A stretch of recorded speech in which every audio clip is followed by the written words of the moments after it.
Nueva York, 1929. La ciudad que nunca duerme brillaba con luz propia. Rascacielos que desafiaban las nubes, automóviles de lujo, champán que fluía en las fiestas más exclusivas. El dinero dominaba el mundo y William Ashford III lo tenía todo. Pero en Wall Street, un rumor comenzaba a extenderse. Las acciones temblaban, los inversores sudaban y nadie, absolutamente nadie, estaba preparado para lo que vendría. Esta es la historia de un hombre que lo perdió todo en un solo día. Y de la mujer a la que despreciaba, quien lo salvó de la muerte.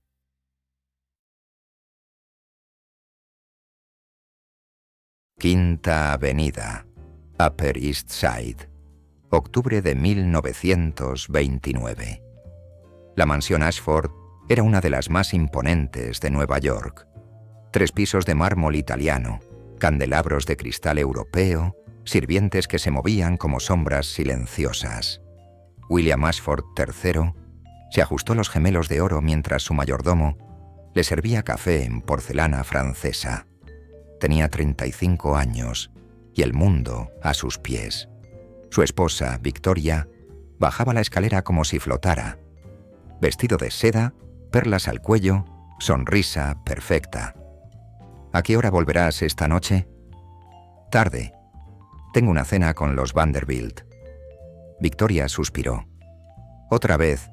William, llevamos 3 semanas sin cenar juntos. Los negocios no esperan, querida. Además, esta noche cerraré el contrato Harrison.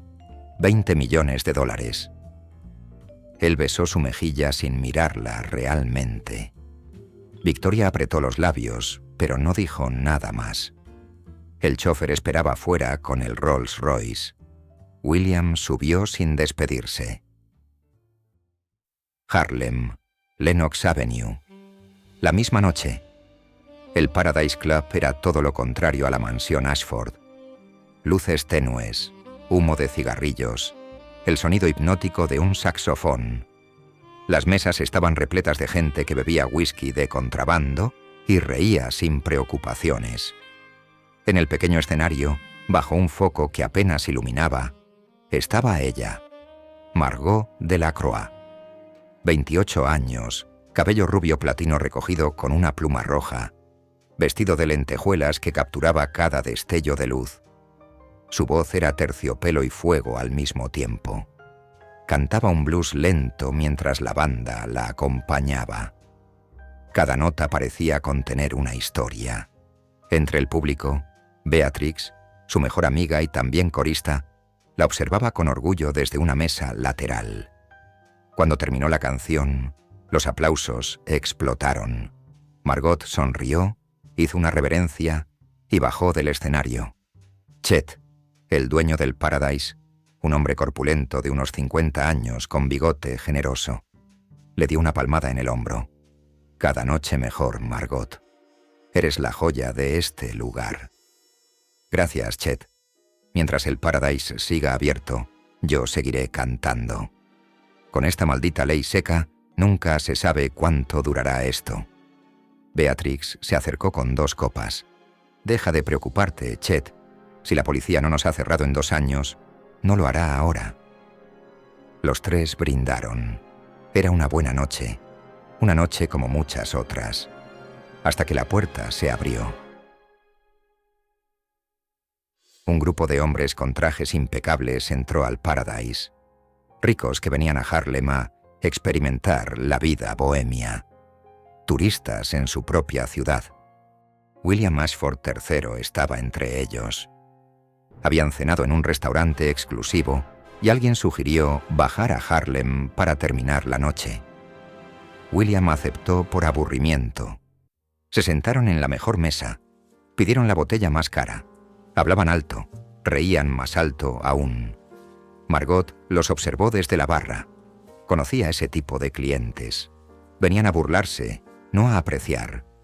Chet se acercó a su mesa con servilismo forzado. Caballeros, bienvenidos al Paradise.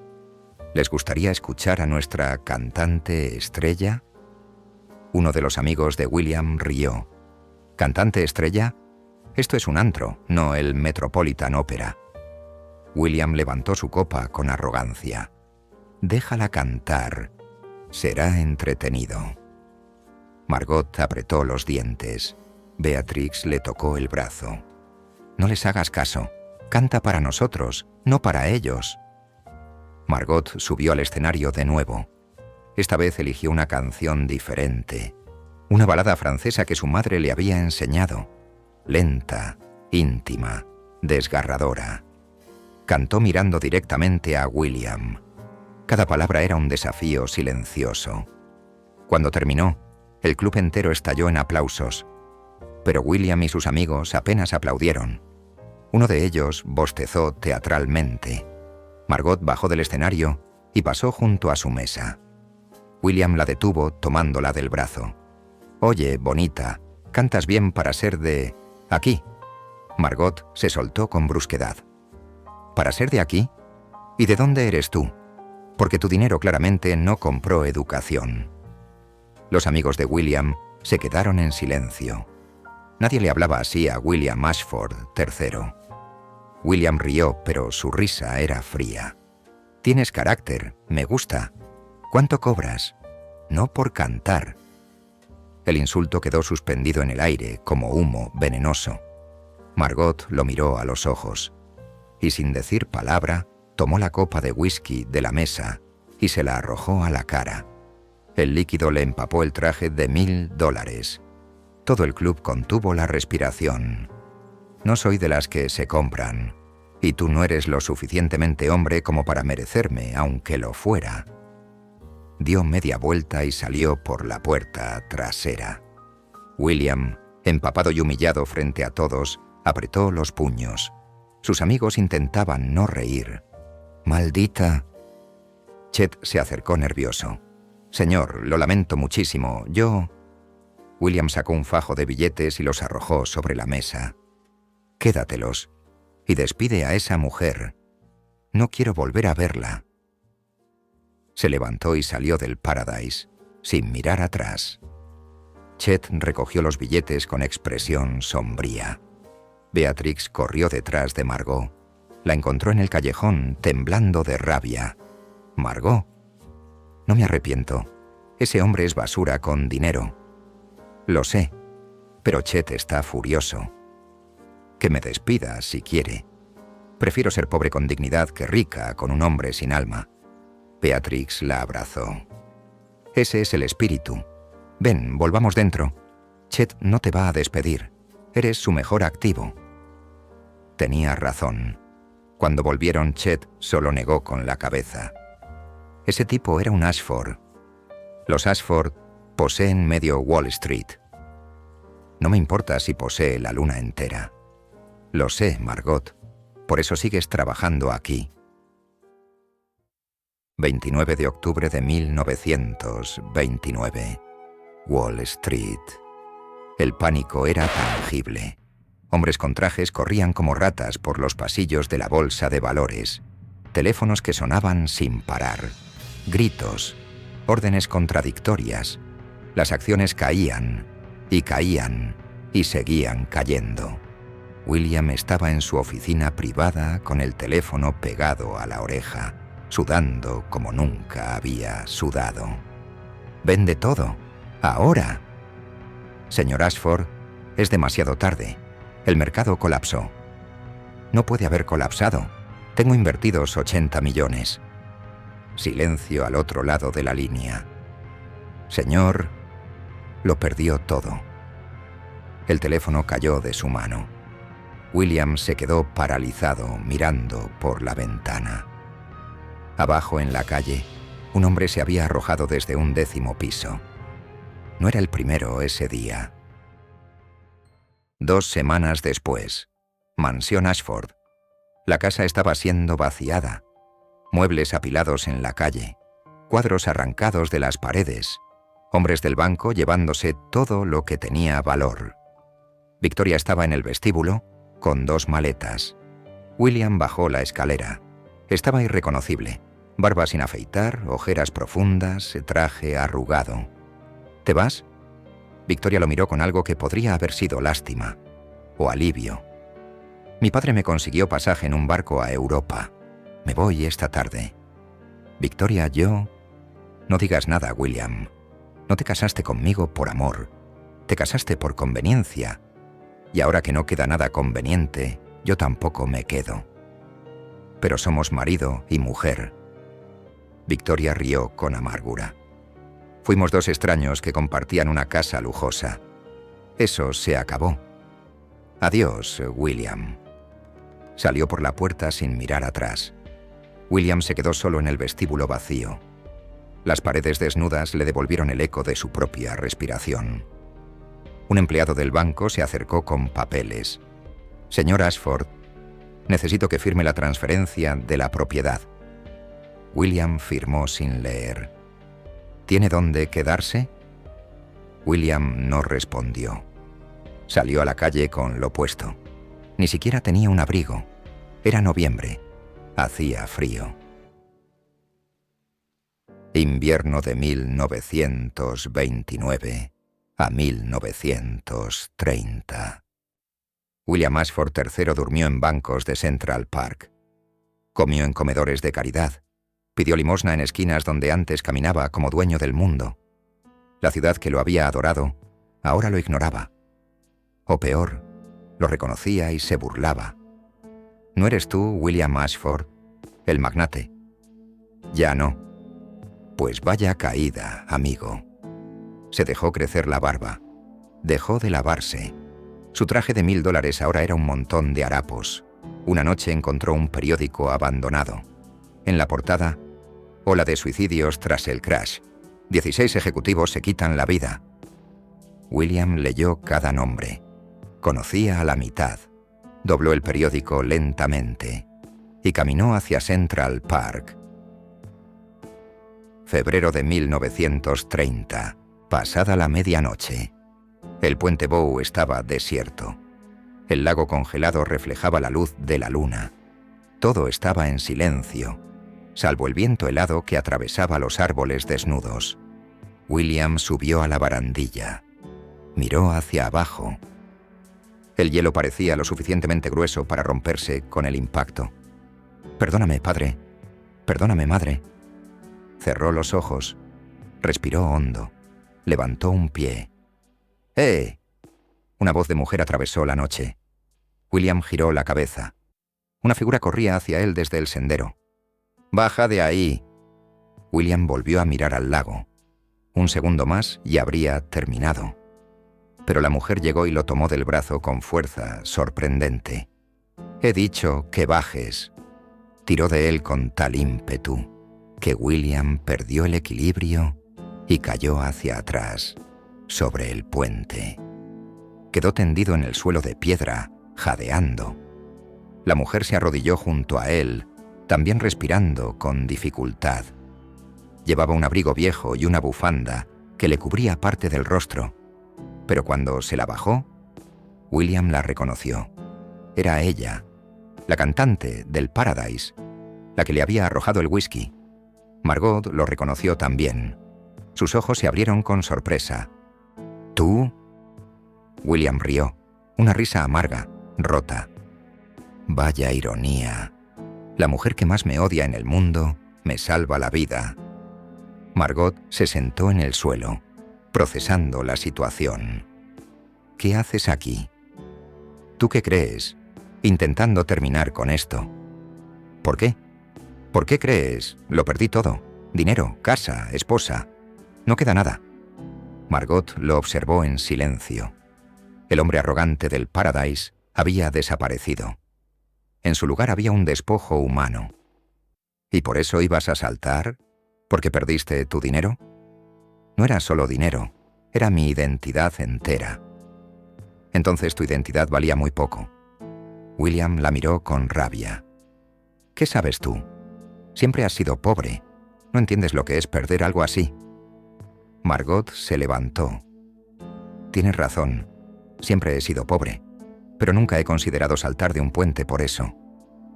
Comenzó a alejarse. William sintió algo extraño. No quería que se fuera. Espera. Margot se detuvo sin girarse. ¿Por qué me salvaste? Después de lo que te dije. Margot se dio la vuelta lentamente. No te salvé porque lo merecieras. Te salvé porque nadie merece morir así, ni siquiera tú. Se quedaron mirando fijamente. Ahora levántate de ese suelo y deja de sentir lástima por ti mismo. Si vas a morir, que sea de viejo, no de cobarde. Margot se marchó caminando por el sendero nevado. William se quedó sentado en el puente, temblando de frío. Por primera vez en meses, no pensó en morir. Pensó en esas últimas palabras. Cobarde.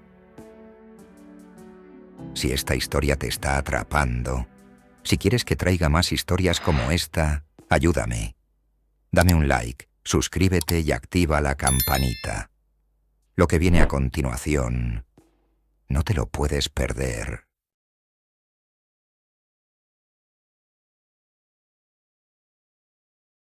Tres días después, William caminaba por Harlem sin rumbo fijo.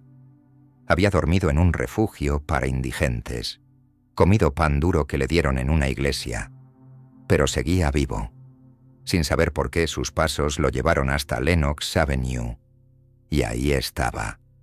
Paradise Club, la entrada secreta del Speakeasy, la puerta con el ojo de buey donde había que dar la contraseña. William no sabía qué hacía ahí, pero llamó a la puerta. El ojo de buey se abrió. ¿Contraseña? No la sé. Solo busco a alguien. Lárgate. La ventanilla se cerró. William se apoyó contra la pared. Qué estúpido había sido al venir. La puerta se abrió de golpe. Margot estaba ahí, con delantal puesto, claramente en medio de algo. Tú de nuevo. Yo solo quería agradecerte por lo de la otra noche. Margot lo evaluó de arriba a abajo. Seguía hecho un desastre. ¿Ya comiste hoy? No. Margot suspiró. Entra. Margot vivía en un edificio de 5 pisos sin ascensor en West 133 Street. William subió detrás de ella, jadeando en el tercer piso. ¿Cómo subes esto todos los días? Con las piernas. ¿No te enseñaron eso en tu mansión? Llegaron al 5º piso. Margot abrió una puerta que apenas cerraba bien. El apartamento era diminuto. Una habitación que hacía de sala, cocina y comedor. Una cortina separaba el área de dormir. Pero estaba limpio. Había flores en un jarrón, libros apilados en una repisa. Siéntate. William se sentó en una silla que crujió bajo su peso. Margot calentó gachas en un hornillo y sirvió 2 platos. No es caviar. Es más de lo que he comido en semanas. Comieron en silencio. William devoró el plato en minutos. Margot le sirvió más sin preguntar. ¿Por qué haces esto? Porque alguien lo hizo por mí una vez. Cuando llegué a Nueva York, no tenía nada. Una mujer me dio un plato de comida. Nunca la volví a ver, pero nunca la olvidé. William bajó la mirada. No merezco tu compasión. Probablemente no, pero aquí estamos. Terminaron de comer. Margot recogió los platos. ¿Dónde estás durmiendo? En refugios, a veces en la calle. Margot negó con la cabeza. Puedes quedarte aquí esta noche, en el suelo. Mañana buscas algo mejor. No puedo aceptar. No te estoy pidiendo permiso. Y no es un favor. Mañana me ayudarás a cargar unas cajas. Considera esto un pago adelantado. William asintió sin palabras. Esa noche durmió en el suelo del apartamento de Margot, envuelto en una manta vieja. Fue la mejor noche que había tenido en meses. A la mañana siguiente, Margot lo despertó temprano. «Arriba, tenemos trabajo». William se frotó los ojos. Por un segundo olvidó dónde estaba. Cargaron cajas de botellas de whisky de contrabando desde un almacén hasta el Paradise. Era trabajo pesado. William no estaba acostumbrado. Estas botellas pesan 1 tonelada. es porque nunca has cargado nada en tu vida. Después de 3 horas, William tenía ampollas en las manos y la espalda destrozada. Margot lo llevó al Paradise. Chet estaba en la barra, revisando cuentas. «Chet, este es William. Necesita trabajo». Chet levantó la vista. Frunció el ceño. «¿William, el tipo que te insultó?» Margot asintió. «El mismo». Chet observó a William con desconfianza. «¿Y por qué rayos querría yo darle trabajo?» «Porque necesitas a alguien en la cocina. Y porque todos merecemos una segunda oportunidad». William tragó saliva. «Señor, yo... lamento lo que dije esa noche. No tengo excusa, pero necesito trabajar. Haré lo que sea». Chet se cruzó de brazos. «¿Lo que sea? ¿Estás dispuesto a lavar platos?» «Sí». «¿Limpiar baños?» «Sí». «¿Barrer hasta que el suelo brille?» «Lo que usted diga». Chet miró a Margot. Ella asintió. «Está bien. $3 a la semana. Empiezas mañana. Y si vuelves a faltarle al respeto a alguien aquí, te echo a patadas. ¿Entendido?» «Entendido». William salió del Paradise con algo que no había sentido en meses. Esperanza. Los siguientes meses fueron los más duros de la vida de William. Lavaba montañas de platos hasta altas horas de la noche. Limpiaba mesas, barría, sacaba basura. Las manos que una vez firmaron cheques de millones ahora estaban rojas y agrietadas por el agua y el jabón. Pero algo extraño sucedía. Por primera vez en su vida, William sentía que ganaba algo con su propio esfuerzo. Margot seguía cantando cada noche. William la observaba desde la cocina, a través de la pequeña ventana. Su voz lo hipnotizaba. Una noche después de cerrar, Chet le ofreció un trago. «Has trabajado bien, muchacho. No pensé que durarías una semana». «Yo tampoco». «Margot dice que perdiste todo en el crash». William asintió. «Todo. Hay muchos como tú ahora. La diferencia es que la mayoría sigue esperando que las cosas vuelvan a ser como antes. Tú al menos estás haciendo algo». «No tengo alternativa». «Siempre hay alternativa. Pudiste quedarte en ese puente». Chet le dio una palmada en el hombro y se fue. William se quedó pensando. Una noche lluviosa de abril de 1930, el Paradise estaba casi vacío. Margot terminó su última canción y bajó del escenario. William estaba limpiando mesas. «¿Siempre te quedas hasta tan tarde?» «Chet me paga extra por cerrar». Margot se sentó en una de las sillas. «¿Puedo preguntarte algo?» «Claro». «¿Cómo fue? Tener todo y perderlo». William dejó el trapo y se sentó frente a ella. Fue como despertar de un sueño y darme cuenta de que nunca estuve despierto realmente. Todo lo que creí tener nunca fue mío. Era solo dinero, papel, números en una cuenta. ¿Y tu esposa?» «Ella tampoco era mía. Me casé con Victoria porque era lo que se esperaba. Ella hizo lo mismo. Nunca nos amamos. Solo representábamos un papel». Margot jugó con su copa vacía. «Al menos eres honesto ahora. Es fácil ser honesto cuando no te queda nada que proteger».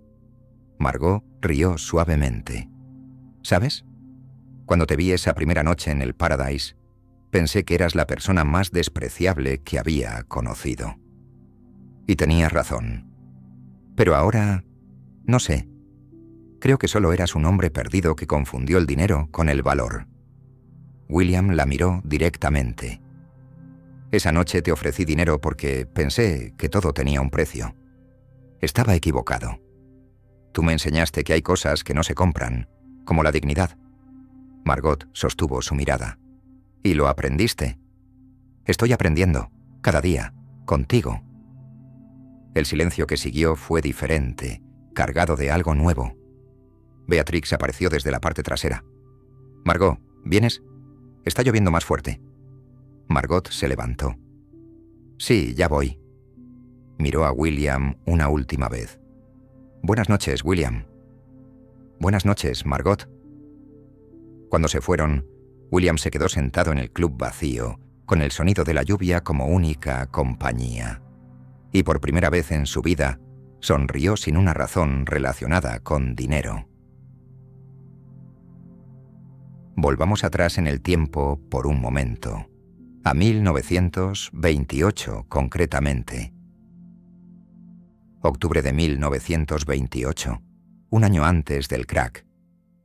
William Ashford III estaba en su oficina de Wall Street, rodeado de gráficas, teléfonos sonando, asistentes entrando y saliendo. Su padre, William Ashford II, entró sin avisar. Era un hombre de 60 años, espalda rígida, mirada de acero. «Hijo, necesito hablar contigo». «Ahora no, padre. Estoy cerrando el...». «Ahora». William hizo una seña a sus asistentes para que salieran. «¿Qué sucede?» Su padre se sentó frente a él. «He estado revisando tus inversiones. Estás tomando demasiados riesgos. Los riesgos dan beneficios. O te llevan a la ruina. El mercado está sobrecalentado. Todos lo saben. Pero nadie quiere admitirlo. Padre, con el debido respeto, he multiplicado nuestra fortuna por 3 en 2 años. Fortuna en papel, William, no en algo real. El dinero es real». Su padre negó con la cabeza. «El dinero es una ilusión. Lo real es lo que haces con tu vida, las personas que amas, el legado que dejas. Yo estoy construyendo un legado. Estás construyendo un castillo de naipes. Y cuando el viento sople, caerá». William rió. «Eres demasiado pesimista». Su padre se levantó para irse. En la puerta se detuvo. «Cuando pierdas todo, hijo, espero que aprendas lo que realmente importa antes de que sea tarde». Salió. William volvió a sus gráficas sin darle más importancia. Y así fue como terminó aquella conversación en 1928. 2 años después, William despertó en medio de la noche en el pequeño cuarto que ahora alquilaba cerca de Harlem. Recordaba cada palabra de su padre, y ahora las entendía. Se levantó y escribió una carta. «Padre, tenías razón. Perdóname por no escucharte. No sé si algún día volveremos a hablar, pero quiero que sepas que finalmente entendí. El dinero era una ilusión. Lo real está aquí, en este suelo sucio, en estas manos rotas, en esta vida que ahora construyo sin nada. Gracias por intentar advertirme. Tu hijo, William». La envió a la mañana siguiente. Nunca recibió respuesta. Su padre había muerto 2 meses después del crash, de forma repentina. Pero William sintió que, de alguna forma, el viejo había escuchado. ¿Qué harías tú en el lugar de Margot? ¿Perdonarías a alguien que te humilló así? Déjamelo en los comentarios. Quiero saber tu opinión.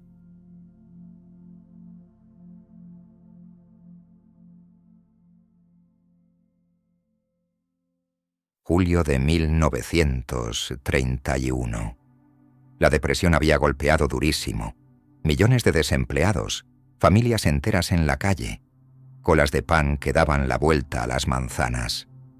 El Paradise Club estaba vacío casi todas las noches. La gente no tenía dinero ni para whisky de contrabando. Chet reunió al personal una tarde. Margot, Beatrix, William, los músicos, los camareros, todos sentados alrededor de las mesas. «No puedo seguir pagándoos, lo siento. El club cierra este mes». El silencio fue pesado. Margot fue la primera en hablar. «Chet, este lugar es tu vida. No puedes cerrarlo». «No tengo opción, Margot. Las deudas me están ahogando. Debo 3 meses de renta». William, que había permanecido callado, se levantó. «¿Cuánto debes en total?» $2.000, una fortuna». William asintió. «Denme 2 días». Todos lo miraron confundidos. «¿Qué vas a hacer?», preguntó Margot. algo que debía hacer hace tiempo. William fue al único lugar donde aún guardaba algo de valor, una casa de empeños en Lower Manhattan. Sacó del bolsillo lo último que le quedaba de su vida anterior, un reloj de bolsillo de oro. Había pertenecido a su abuelo, William Ashford I. Lo había escondido todo este tiempo, sin saber por qué. Ahora lo sabía. El dueño de la casa de empeños lo examinó con lupa. «Es una pieza fina. Te doy $500. Necesito 800. 600. Última oferta». William apretó el reloj en su mano. Era lo último que le conectaba con su familia, con su pasado. Pero miró por la ventana. Vio a una familia entera durmiendo en la calle. «Acepto». Le entregó el reloj y recogió el dinero. William regresó al Paradise con los $600. No es suficiente para pagar todo, pero con esto podemos ganar tiempo. Chet lo miró sorprendido. ¿De dónde sacaste esto? No importa. Lo que importa es que tenemos una oportunidad, pero necesitamos un plan. Margot se sentó junto a él. ¿Qué tienes en mente? William desplegó un papel donde había estado haciendo cuentas. He estado observando. El problema no es la calidad. El problema es que la gente no tiene dinero, pero... ¿y si hacemos algo diferente? ¿Cómo qué?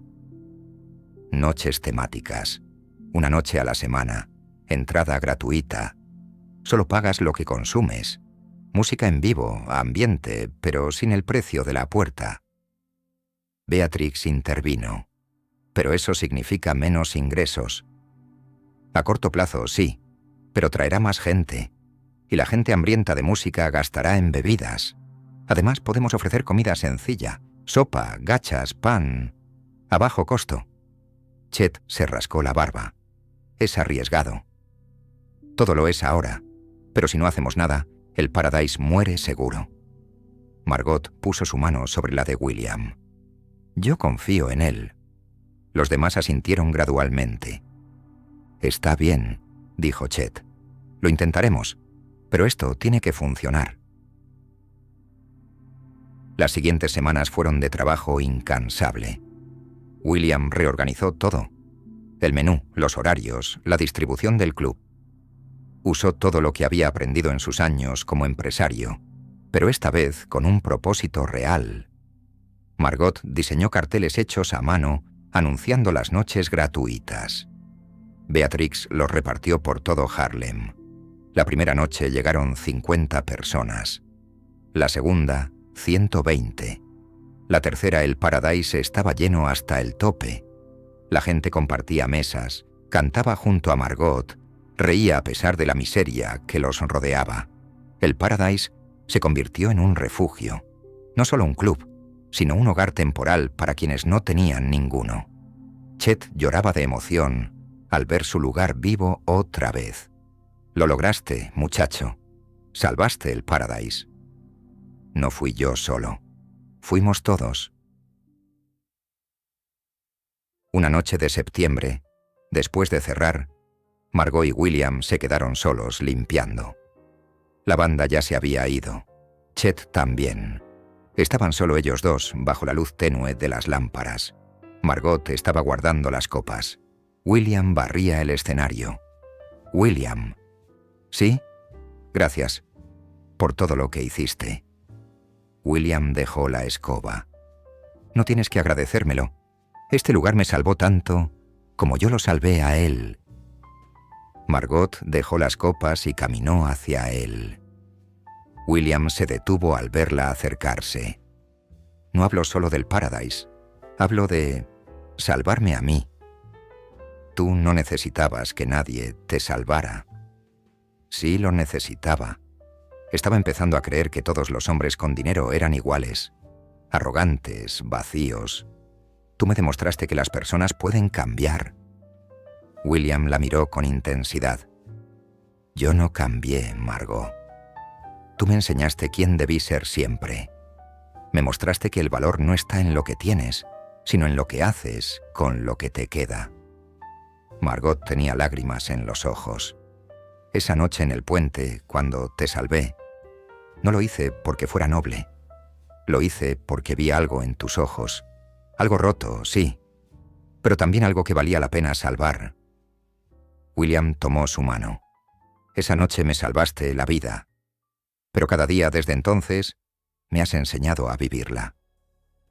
Se quedaron en silencio, mirándose, y entonces William hizo algo que nunca pensó que haría. Se arrodilló.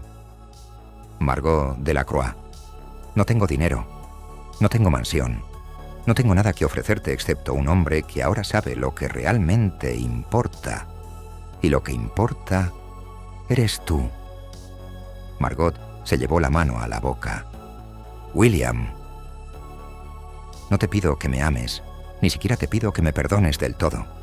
Solo te pido una oportunidad de demostrarte cada día que el hombre que fui murió en ese puente, y el hombre que soy ahora te eligió a ti.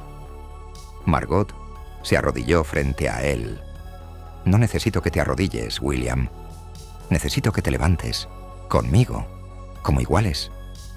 Se levantaron juntos y se besaron. Un beso que sabía a redención, a segundas oportunidades, a jazz y a lluvia y a esperanza.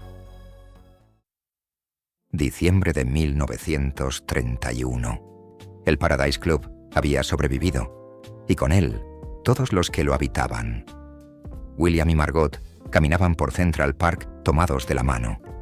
Era un día frío, pero soleado. Llegaron al puente Bow. William se detuvo.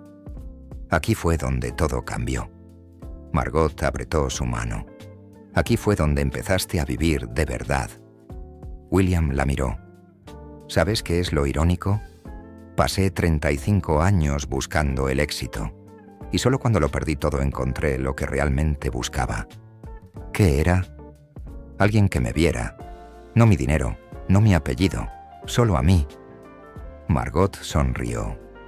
Y yo encontré a alguien que aprendió que la dignidad no se compra, se gana. Se volvieron a besar bajo el sol invernal. A lo lejos, una pareja de ancianos los observaba con ternura. Mira, cariño, jóvenes enamorados. En estos tiempos difíciles, el amor es lo único que nos queda. Y tenían razón.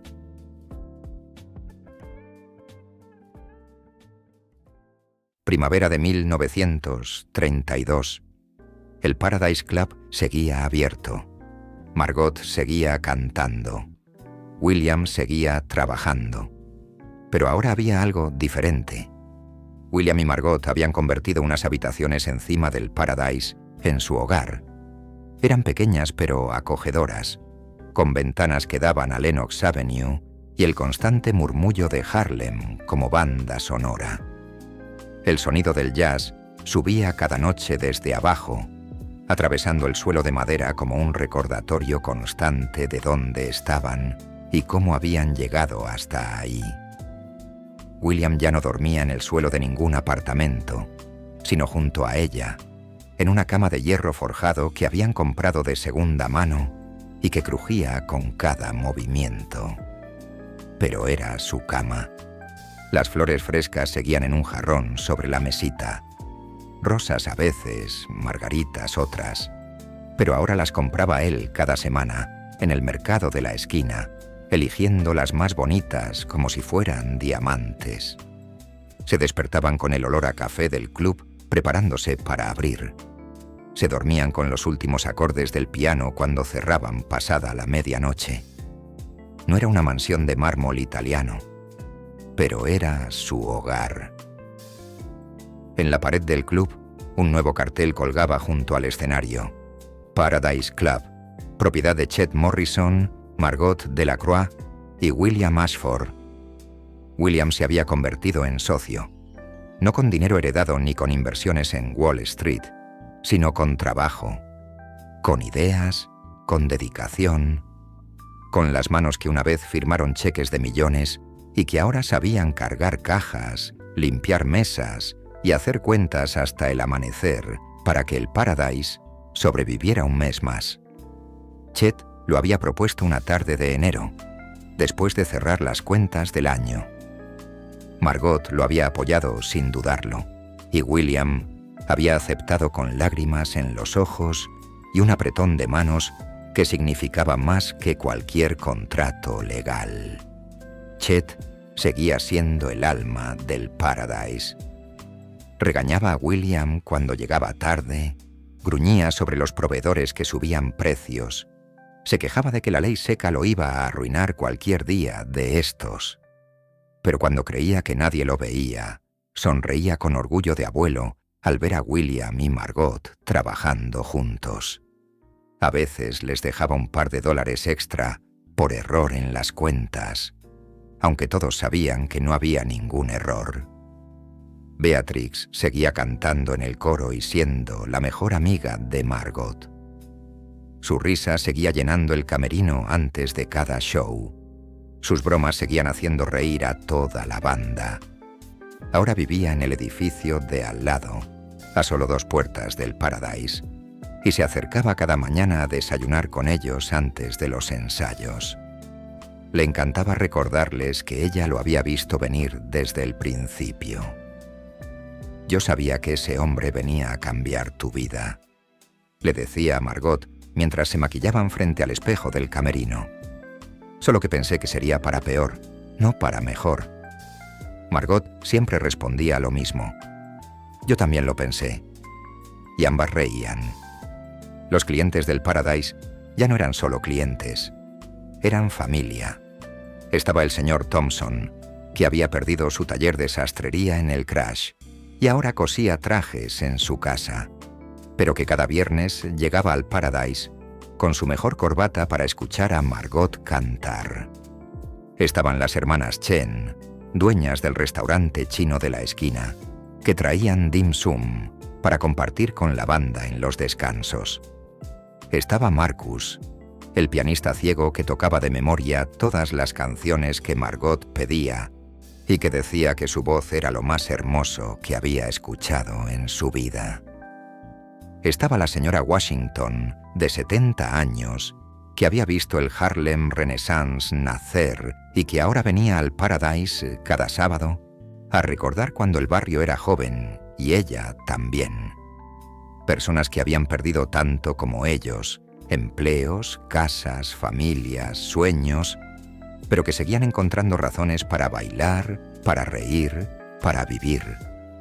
El Paradise no era solo un club, era un refugio, un recordatorio de que la música y la comunidad podían sobrevivir incluso cuando todo lo demás se derrumbaba.